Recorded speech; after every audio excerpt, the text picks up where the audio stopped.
The LA Clippers' 11-game winning streak to the Lakers has come to an end after a nail-biting, thrilling overtime game against them. What went wrong for the Clips? Of course, no James Harden still, but the debut of PJ Tucker. What did they miss? Going to be talking about it all on today's Locked On Clippers. You are Locked On Clippers, your daily Los Angeles Clippers podcast, part of the Locked On Podcast Network, your team every day.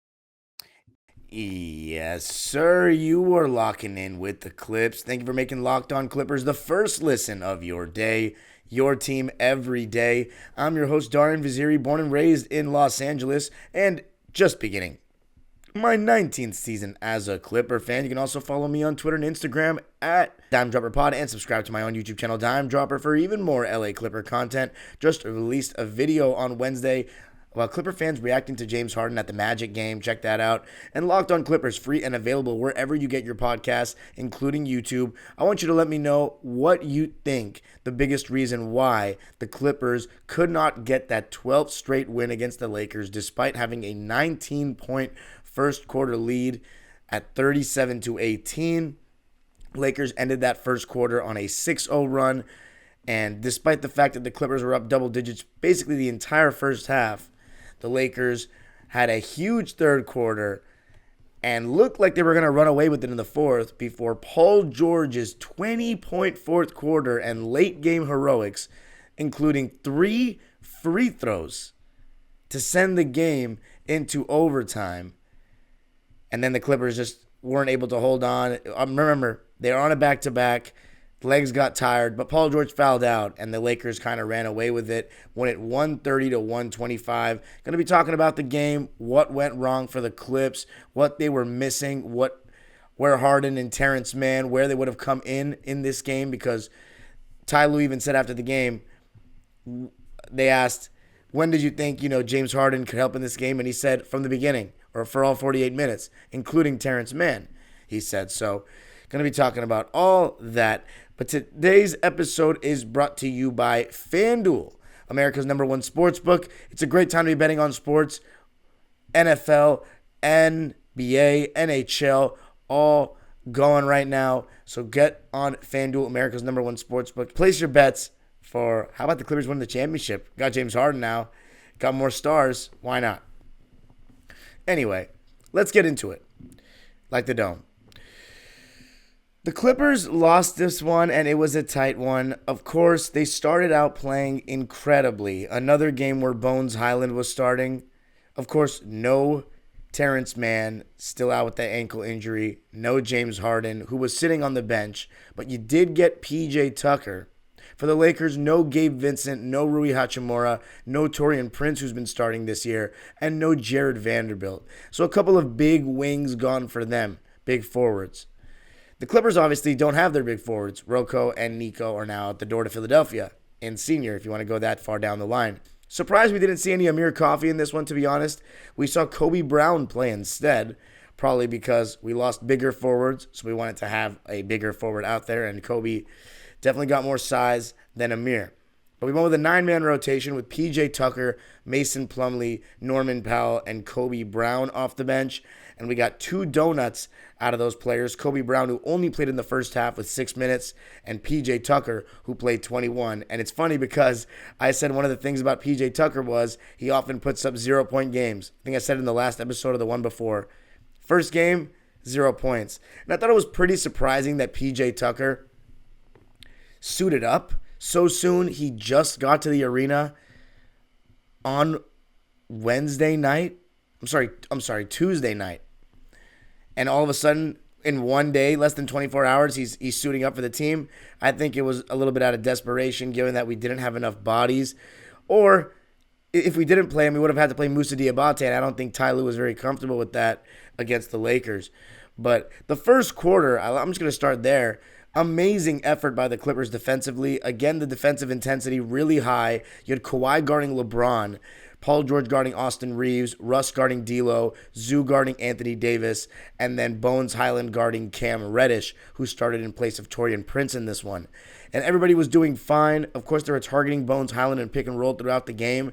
But I think, especially in the first half, Bones really held his own, hedging and recovering. And I think that's something you're going to see this season from the Clippers, is not switching Bones onto certain players one-on-one, because then they can exploit him, they can overpower him, get him on an island. If he just hedges and recovers, that roller, the guy popping out, is going to be open for a split second, and guys are inclined to throw that pass. But what we've seen is Bones is really good about his anticipation and using his long arms to get into the passing lane and intercept and deflect those kinds of passes. Not to mention that he's quicker getting back than, certain other players getting put in the pick and roll. So instead of getting him on an island where he has to move laterally, he can just show and then recover and chase. So it might be a little easier for him. And in the first half, we were doing okay. They were getting a good amount of open threes, D'Lo especially. He and Austin Reeves weren't the best to start this game, and the Clippers were rolling on all cylinders. And it starts with the defense creating turnovers. Westbrook really engaged, but Kawhi Leonard offensively was scorching. Coming off of screens, knocking down threes, hitting contested threes, hitting his mid-range. LeBron was guarding him, so I thought it was really cool to see LeBron and Kawhi guarding each other. But LeBron underestimated Kawhi Leonard. I'm going to be real. I've watched every Laker game except the Sacramento one because I was at a Clipper game. And LeBron, it's the same as the last two regular seasons. He's not playing much defense. He's not really moving much defensively. So when he's following Kawhi Leonard around and he's sagging off significantly because he's usually guarding players like Aaron Gordon, players that can't really shoot the ball. And in the second half, Darvin Ham made the adjustment, moved Devon to Westbrook for that very reason. But he was underestimating Kawhi Leonard and he was just getting scored on left and right. So the Clippers had a great first quarter. They led by 13, 37-24. One thing that I felt was interesting, by the way, Kawhi Leonard, 18 points in the first quarter. That is a career high for him in the first quarter. So we saw the best first quarter of Kawhi's career.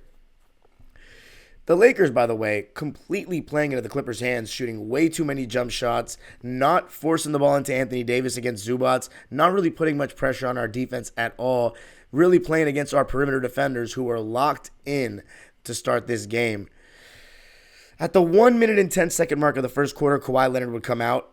Paul George would come out at the 47-second mark. So we went with both of them out at the same time again. We started to see that some of the bench issues so far this season have come with having both Kawhi Leonard and Paul George out at the same time.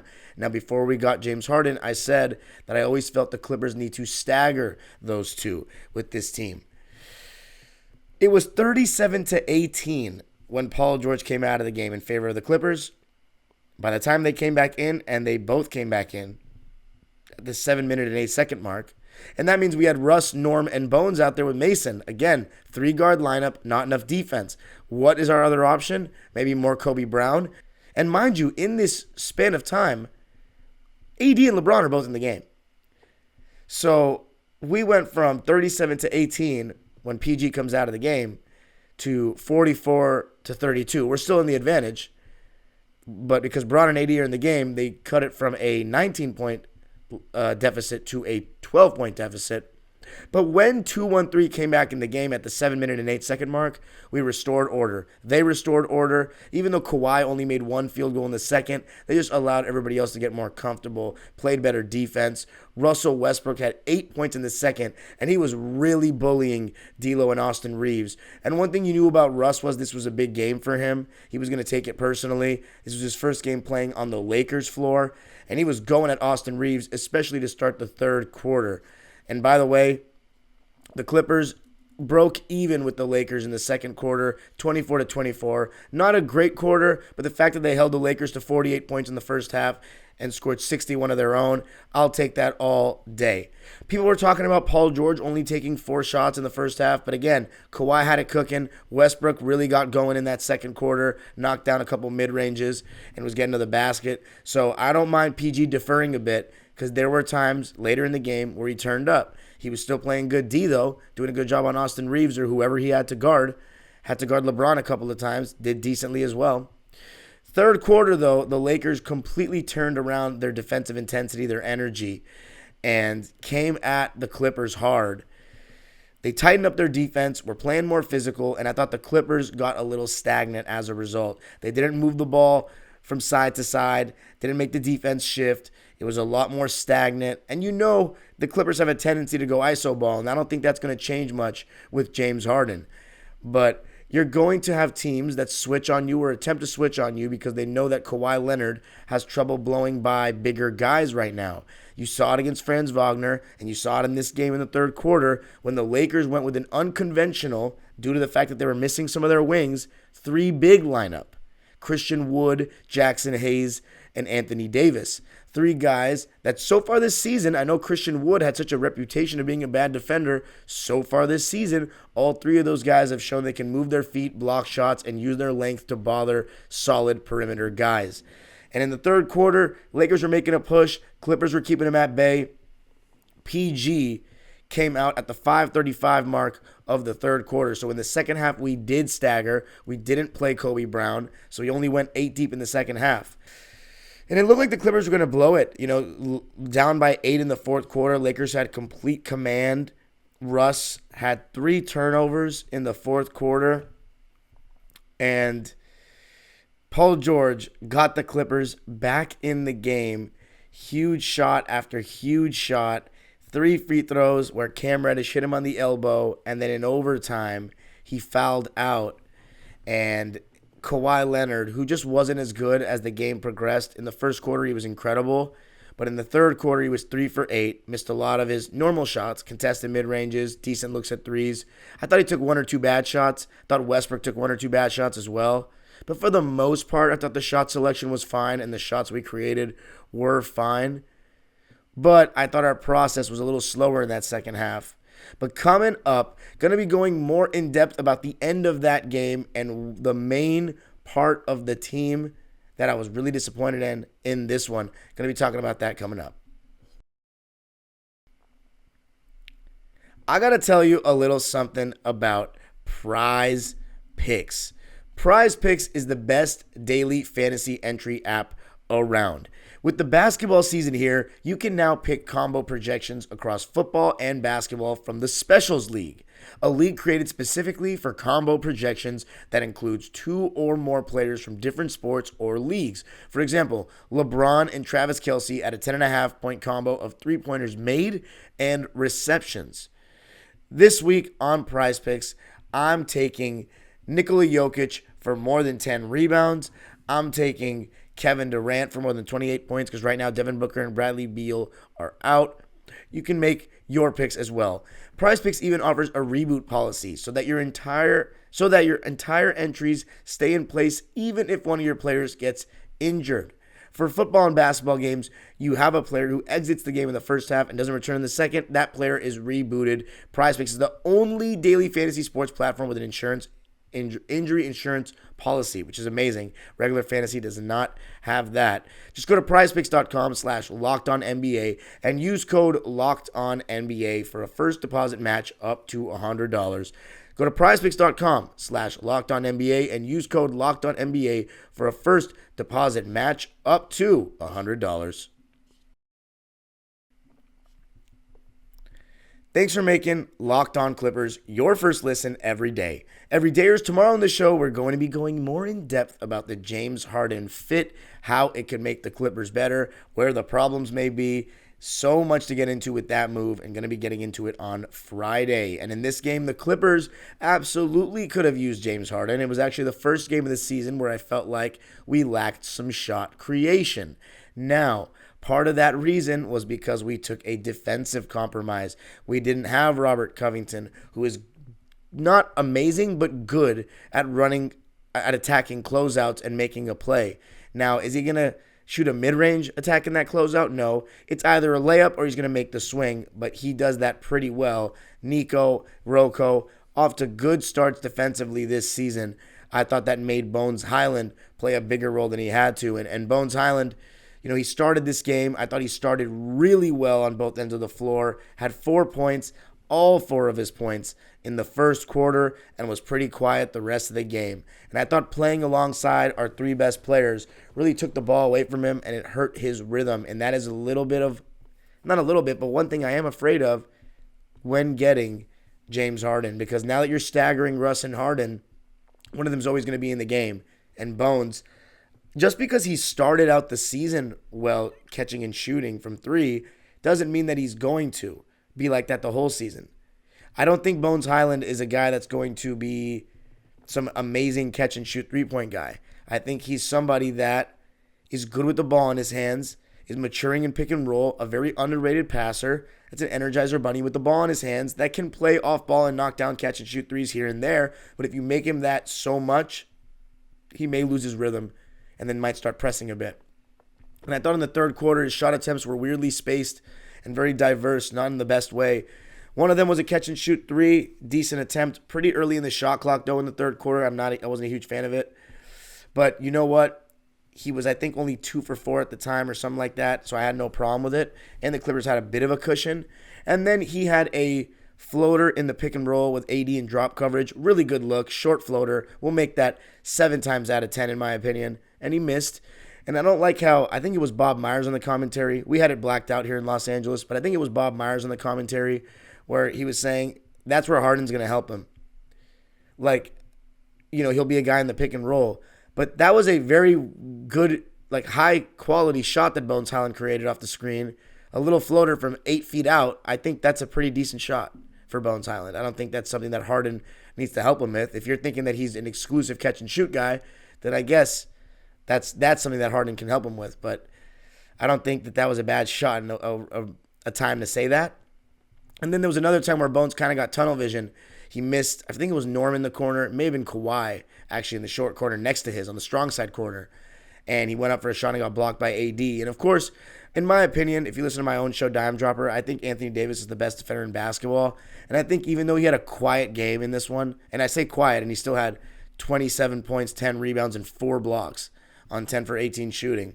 But what he does is he has the ability to guard 2 guys at once in the pick and roll, really show on the ball handler, and be aware and able to intercept any lob. Then he can also guard basically 1 through 5 and is an elite rim protector. He's the whole package defensively, and in an era where you are constantly playing pick and roll basketball, he blows up a lot of actions. And I thought that was part of the reason that the Clippers were struggling. That being said, though, the Clippers still scored 117 points in regulation. So even though they had 2 shaky quarters offensively and parts of the fourth, each quarter from, the second and third quarter were 24 points scored in each for the Clips.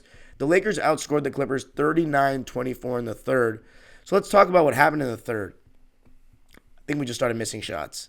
Lakers turned up their intensity, turned up their physicality. Our offense was a little more stagnant. The same off-ball actions we were running in the first half just weren't coming off the same way in the second because the Lakers were playing better defense and we were getting tired.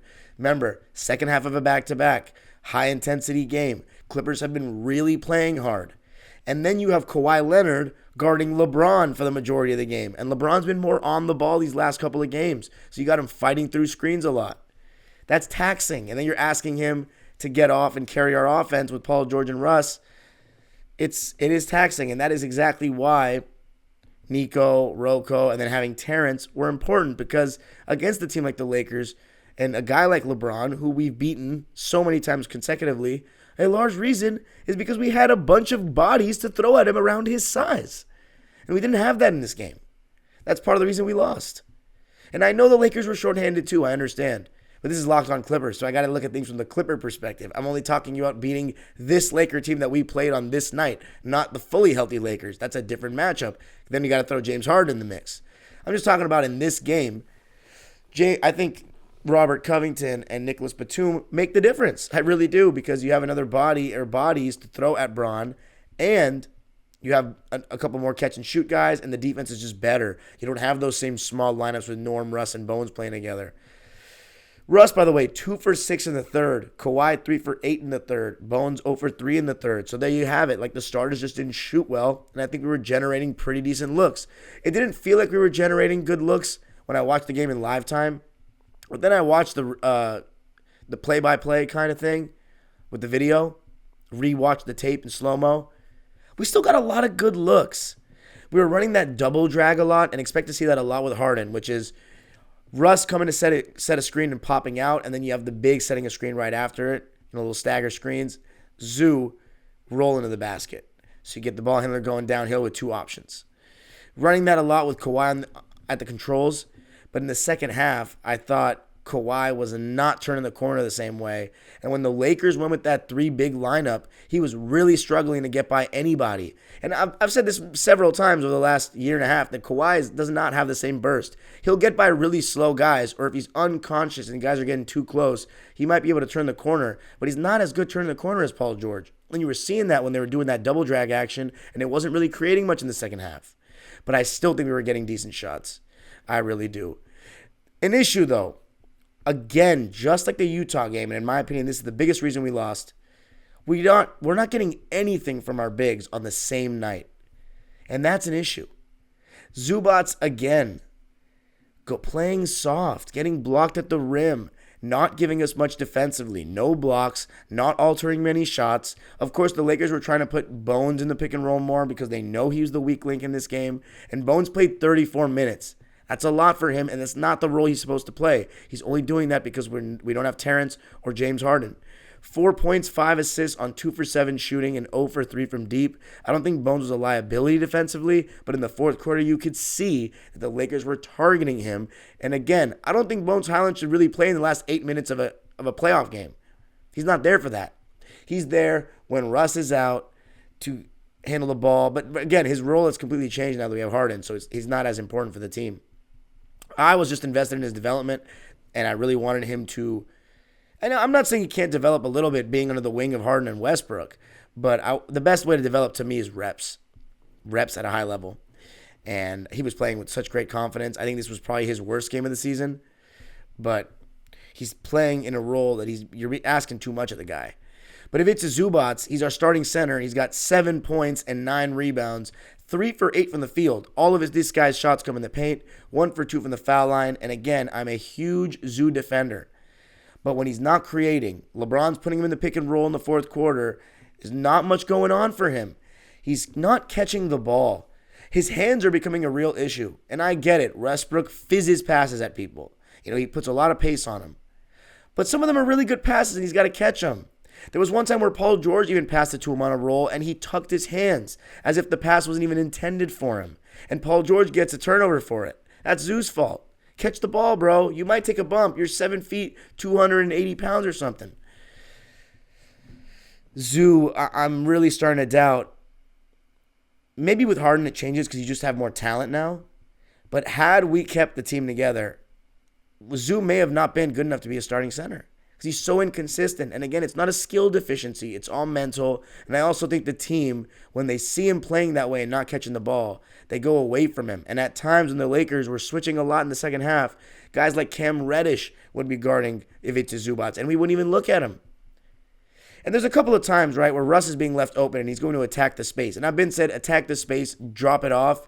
The thing is, when he's dropping it off and it's in traffic, Zoo has shown he doesn't get off the ground very well. One, he doesn't go up quickly enough when he gets the ball underneath. And of course, it's congestion because Westbrook's not a shooter. It makes things tough. And coming up, going to be talking about what we missed and even more specifically, how it went wrong as the game progressed. Going to be talking about that coming up.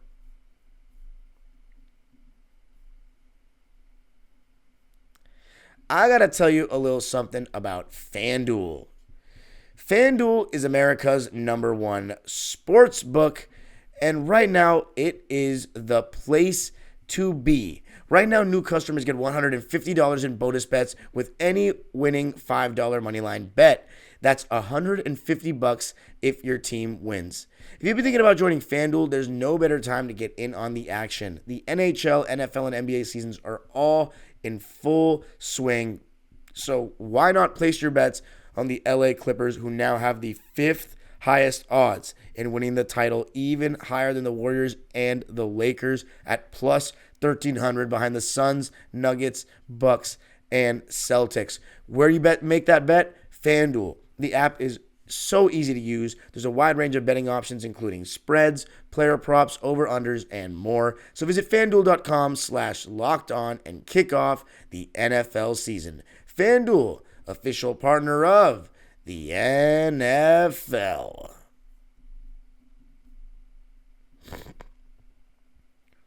All right, so a thrilling game. Clippers losing at 125-130. Ivica Zubac wasn't the only big man who I thought did not play well in this game. Mason Plumlee, 2 games in a row, not very good. And right now, we are teetering on potentially calling him a defensive liability. He gets the corner turned on him a lot when he hedges on the screens. When he switches, he's food, even though we don't try to switch him at all. But when it's the occasional switch in transition or he's cross-matched, he's food. And then he doesn't protect the rim at all. I'll give you some stat for you. When Zoo came out of the game, I want to say it was the third quarter because he picked up his 4th foul. He came out of the game in the third quarter at the 8:04 mark. We were winning by 9, 72-63. By the time he comes back in to start the fourth quarter, we're down by 2, 85-87. So right there, you have a pretty big swing, a 9-point swing, actually an 11-point swing. So that tells you a lot about Mason Plumlee and his minutes. Now, granted, he's not playing with great defensive lineups, but he came in at the 8-minute mark of the third quarter. So he was playing with Paul George and Kawhi a good amount. Now, of course, Kawhi came in for Paul George with 8:17 left in the game. And then PG came right back in at the 6:07 mark. But Mason Plumlee was giving him nothing. Ivica Zubac was giving us nothing. And Anthony Davis, Christian Wood, Jackson Hayes, these are the catalysts for the Laker run, the bigs. And one thing that I thought was not good for the Clippers was the pace wasn't the same as the other games. And I think that's because they were struggling to get stops in the second half. The Lakers had 23 fast break points to our 9. And they're a team that plays much slower than us. Much slower. So that's no good. The Lakers were the team that was turning the ball over left and right in the first half. Second half, we were turning the ball over too much. 14 turnovers for the Lakers in the game, 13 for the Clippers, but 23 points off our turnovers. And you know why that's not good? Because the Clippers again had a good 3-point shooting game. 41% from 3, 14 for 34 from deep, and 47.5% from the line. And we shot 9 more shots than the Lakers. But they shot 9 more free throw attempts. And I thought the officiating wasn't very good in this game. I thought we got some rough calls. But at the end of the day, I don't think that's one of the reasons why we lost. Lakers shot 27 for 36 from the line. Clippers shot 17 for 27 from the line. So I think one of the big reasons Clippers lost, free throw shooting. 63%, Lakers 75%. And one of the guys I got to blame, Kawhi Leonard. 3 for 6 from the foul line. What was that all about? There was a stretch where he missed 2 in a row. That is just rare. But Russell Westbrook, got to talk about this as well. He was too reckless in the fourth. And this is why I have my reservations with Russ closing games. He just goes a little too erratic. I know he had a lot on the line in this game. He wanted to prove a point, but he had 3 turnovers in the fourth. One of them, he just tripped on LeBron's foot. I think it could have easily been a foul. I know people were clowning him on that. I think that one, though, he was going to come off stagger screens from Paul George and Kawhi, and he rejected him to try to get downhill because he saw the right lane was wide open. The thing is, that the guy he was turning the corner on would have been LeBron, who you know was going to try to time a little chase down off the glass pin action. I think at that moment, Russ needs to just realize, look, man, maybe you can turn the corner on Bron, but you should probably give the ball to Kawhi or Paul. You should. And 3 turnovers in the fourth is sketchy. We were down 102-110. And by the way, another thing that really hindered our half-court offense, and it's still, again, Norman Powell, who missed a lot of open threes, by the way, 0 for 4 from deep, got good looks all game, could not knock him down, but he was 6 for 10 from 2, so I liked his floaters, attacking guys off the dribble. That was all good. Defense, not bad, but the thing is when he was in certain lineups that just he wasn't surrounded by good defenders, of course he's not going to look that much better. But the lineups with Zoo, PJ Tucker, and Russ, I think we got to never have that because three guys, even if you go back to the 90s, three guys who can't shoot consistently from the mid-range, who are all chilling around the same spot, that is going to make it tough for anyone to score. In my opinion, Zoo and Russ should never be in the dunker spot at the same time when Kawhi or Paul are dancing at the top because it's so easy for teams to load up on that. So easy. If Kawhi and Paul are on the wing or the elbow, then maybe you can have one guy on either block on the dunker ready for a dump off. But when they're both sitting down there with PJ and Kawhi up top, it's no good. And so as I'm saying, Russ, PJ, Zoo lineups, bad. But Westbrook overall, I don't think he was bad. He was still pretty good, but the turnovers in the fourth quarter were a little costly. PG got us back in the game. 20 points in the fourth quarter, knocking down shot after shot. Thought the Lakers were going to choke it. LeBron had a really good fourth quarter, by the way, just knocking down shots. And look, he was due. I know he had that 46-point game last season, but it didn't scare us at all. This game, he finally won the game against us. So, again, he was due for a great game, LeBron, against the Clippers. One that actually impacted the win. So, and one that he actually closed better than our guys. So, and he did in this one. I'll give it to him. And AD really grew into the game too. His impact on defense is absolutely felt with his shot contest, his ability to switch. But Russ, PJ, Zoo lineups, they were just tough. And this is a game where absolutely you could say you could miss Harden. Now, in my angle of not wanting Harden, I think you put Rocco and Batum on this court, Clippers win. No problems. Because he puts everybody back in their normal spot. I'm not even saying Terrence, just Rocco and Nico. But anyway, overtime. Paul George fouls out. Zubats is giving you nothing. You tried Bones Highland. He's getting attacked in the pick and roll. Then you tried PJ Tucker. He's giving you no spacing. LeBron's attacking both in the pick and roll. LeBron got a couple of hard drives to his right against PJ throughout the game. The thing about Tucker is he was always an amazing offensive rebound, D, toughness guy. But now he's not nearly as good defensively. He's good against bigger forwards, but against quicker guards, he's going to get torched, and offensively, he's old. He's not as good as he used to be. A lot of games where he's not a factor offensively, and we know we have two bigs that can't shoot. Put Russ in there when teams aren't respecting him, it's going to be tough. Westbrook, by the way, is shooting 39% from three so far this season. So, again, if they're not off the dribble, I think you should keep letting them fly until his percentage goes down. Catch and shoot. Why not? But in the fourth quarter when PG got fouled out, I knew that was kind of it. Clippers struggled to guard without fouling all game. Got to be better about that. But Kawhi's turnover when Reeves stole the ball and got the lob to LeBron, that was big. It made me feel like the game was over. And I thought Kawhi just ran out of legs. He was 5 for 14 after the first quarter. He was guarding LeBron, so it was tough for him. We're asking a lot of the guy. But Kawhi did still make a push. 8 points in the overtime. And one, a big step-back three against AD in the first bucket of the OT.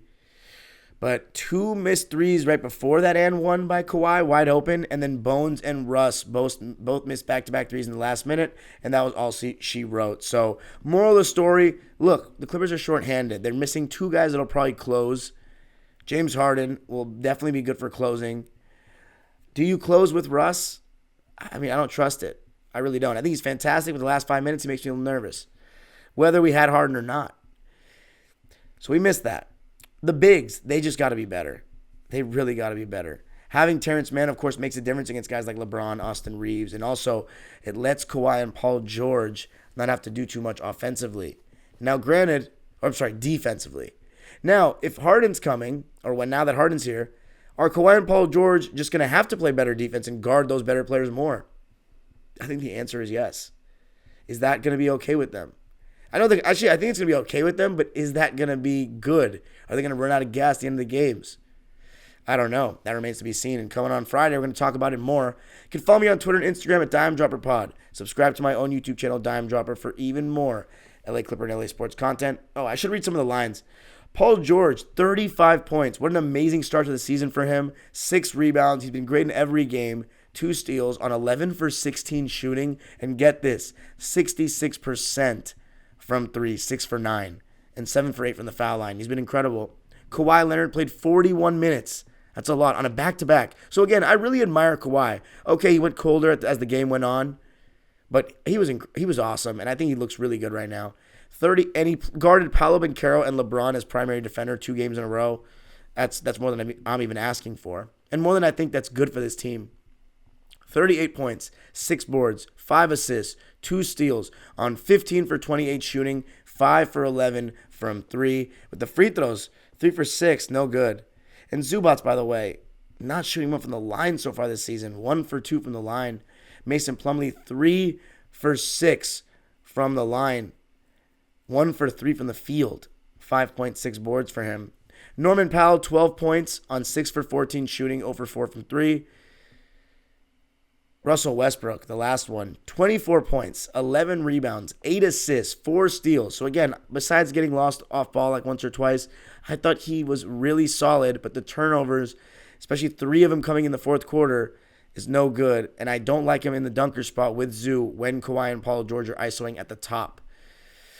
Don't love him closing, but I thought he was pretty good. I think the bigs were not nearly good enough. Clippers are clearly shorthanded and missing things because they gutted their team in a certain aspect that hurt them tonight or on Wednesday night, because the Lakers are a big team at the forward spot now, which is exactly the advantage the Clippers, funny enough, had against them in the past, where our wings were just too big. They had too many smaller guards, couldn't handle us defensively, and we were too good for them offensively.